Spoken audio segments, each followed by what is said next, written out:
huling duo, may inanunsyo naman si Kuya. Sa puntong ito, samahan nyo si Barbie para sa inyong final 5 laps around the pool. Yes! Oh, 5 more laps. Let's go! Ate Barbs, water come. Okay. And 3, Ready? 2, 1, let's go! Let's go, baby Colong! Let's go, baby Colong! Kapag bonding kami, gamit ang pagtakbo, tapos nakatulong pa kami.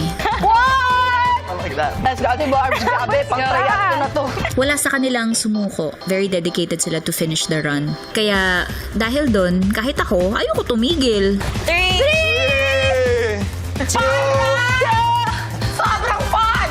The best vacation ever! Sila talaga yung naging motivation ko kasi walang sumuko sa kanila, so dapat ako rin hindi sumuko. Go, Barbie! 4! Clarice, okay pa? Say ho! Say PBB! Say Barbie! Barbie! We love you, Barbie! Last one! Let's go! Let's go! Malaking bagay na nagkaroon ng ganitong task na alam nila na sa Chosen Foundation nila mapupunta yung pinagpagura nila, yung itinakbo nila. Para din malihis or ma-redirect ang kanilang mindset na hindi lang ito basta competition within themselves, pero mas malaki ang ibig sabihin ng kanilang pananatili dito. Okay? Yep.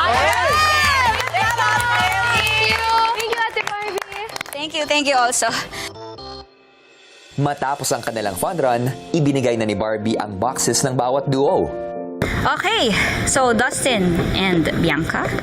Kami ni Bianca, kuya, yung napili naming foundation is una pa lang, very important na talaga sa amin. Ang laki-laki pong tulong nung 20,000 per ball. It's just a great deal for all those pets who are in need. Ang ating best runner.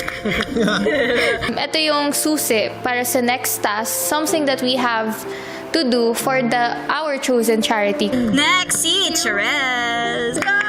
Di ba sabi ko size 9 ako? Hindi! Ala! Thank you so much. Mas nakadagdag din ng lalim at ng puso na we did a task like that. In a way, mas nagiging aware sila sa nangyayari sa labas kahit papano, kahit nandito sila sa loob. Last but not the least, no?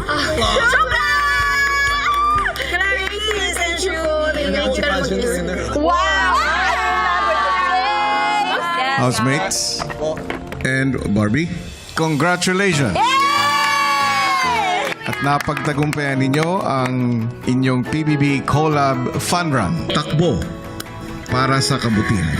Congratulations! Sa puntong ito, ang mga kahon na may lamang bola, ito ang naipon yung halaga na maaari nyong ipagkaloob sa inyong mga chosen charities. At ito ang magsisilbing susi para sa susunod na task ninyo. Meron pa. Paghandaan nyo ito at pangalagaan ninyo ang inyong mga nakuha.